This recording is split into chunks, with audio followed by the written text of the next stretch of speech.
We've all had jobs we've hated before, myself included. Whether it's long hours, a terrible boss, a terrible commute, or just plain hating the work you're doing on a day to day basis, this is a scenario that doesn't feel good and affects every other part of your life in a negative way. But having worked in acquisitions, asset management, lending, and investment sales myself at both big established companies and tight knit, high pressure entrepreneurial environments, I know from firsthand experience that you can very well hate the job that you're in right now, but that doesn't necessarily mean that you're on the wrong path overall long term. So if you clicked on this video because your job hasn't turned out the way you thought it would and know there's something better out there in the real estate industry for you, in this video we'll talk through two big questions to ask yourself to find out if you're on the right career path or not, and if the answer is no, how to course correct and find a new role that will take you where you want to go in the future.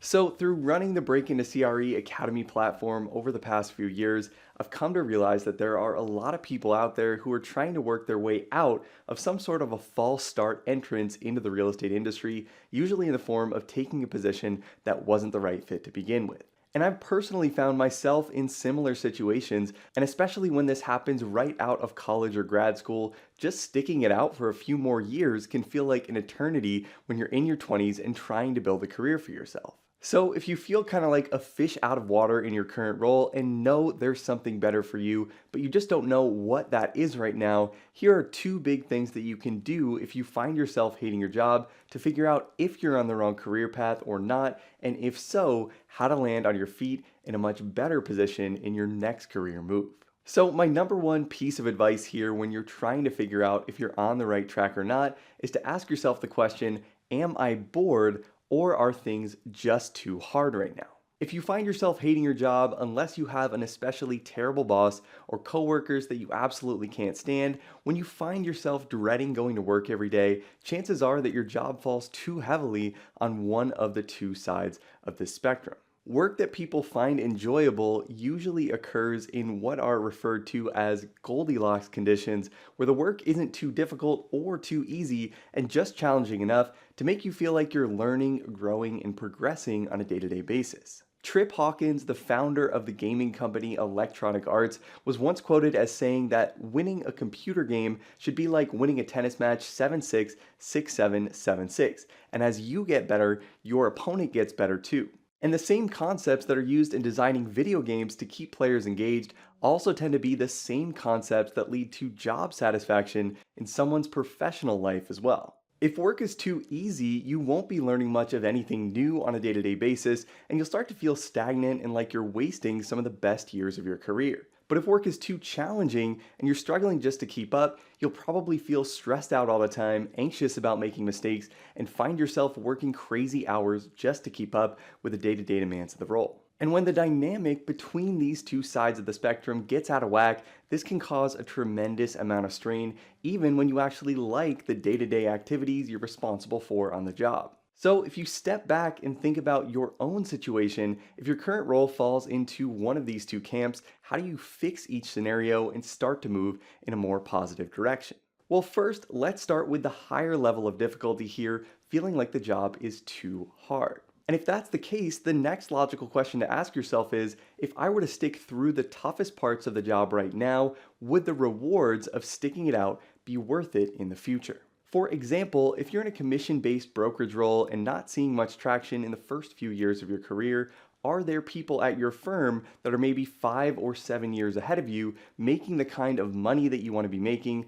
and or having the lifestyle or work life that you aspire to have? There's a fine line between being persistent and being stubborn, and if you're not super excited about the eventual payoff of staying in this career path long term, it may be time to rethink your strategy and where you want to end up. Author Seth Godin calls this concept the dip, which describes the obstacles that will inevitably come up in the pursuit of any big worthwhile goal. Things will get hard in any career path you choose, real estate included, but if you really believe that what's on the other side of the rainbow will get you to a goal that you're trying to achieve, putting your head down and dealing with hard things is a necessary component of building a successful career and separating yourself from your peers that just aren't willing to do what's necessary to reap the rewards of hard work sustained over a long period of time. If you realize that you are truly barking up the wrong tree, then it is time to plan your next move. But if you're just trying to escape the hard work necessary to get what you really want at the end of the day,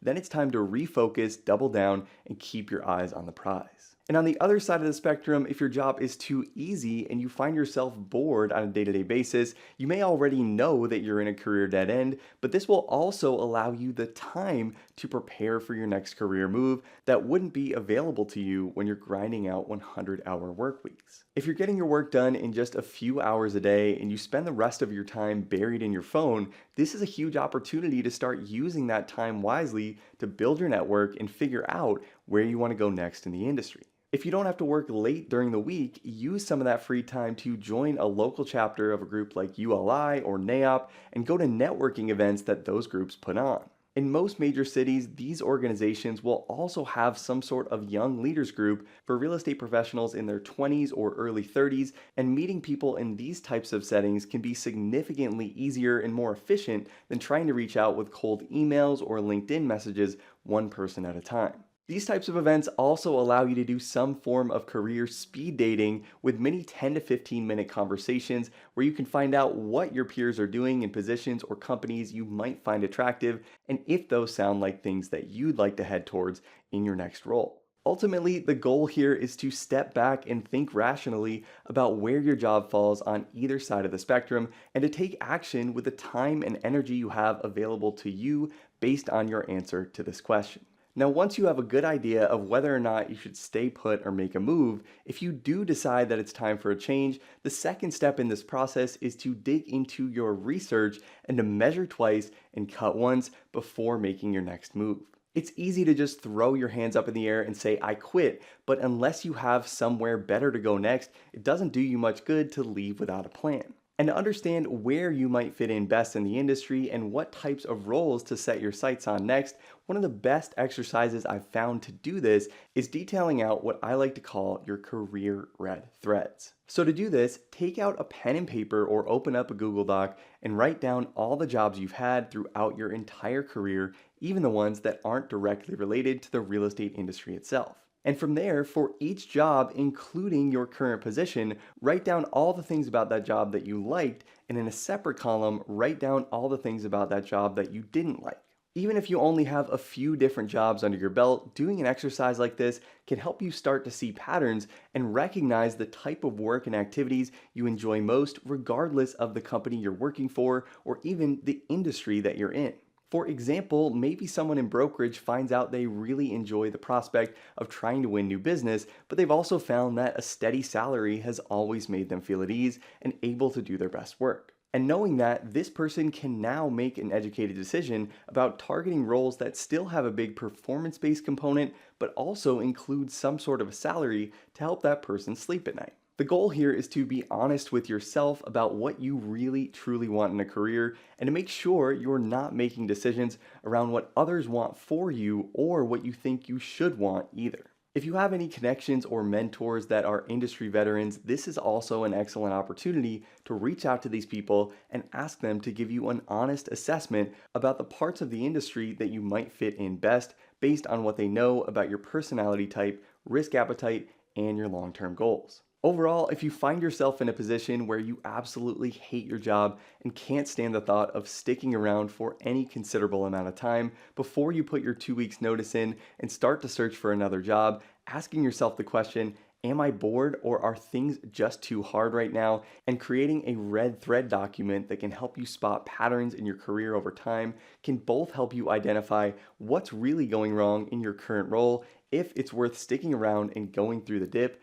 and where you can go as a next step that will give you the experience that you're looking for. And if you're watching this and trying to make a move in the industry but not quite sure where you want to be just quite yet, or you're still missing a few key skill sets to land the kind of job you want to head into next, make sure to check out Break Into CRE Academy, which will give you instant access to over 120 hours of video training on real estate financial modeling and analysis, sample case studies, and practice Excel exams to help you prepare for interview day, and additional one-on-one email-based career coaching to help you navigate the entire job search process based on your own unique situation and goals. And if you like this video and want to see more career-related content like this, make sure to hit the like button to let me know. And if you're up for sharing, I'd love to hear what your career red threads are, so make sure to leave those in the comments. As always, thanks so much for watching. I hope you found this helpful. Subscribe to the channel if you haven't already to see more videos like this every single week, and I'll see you in the next video.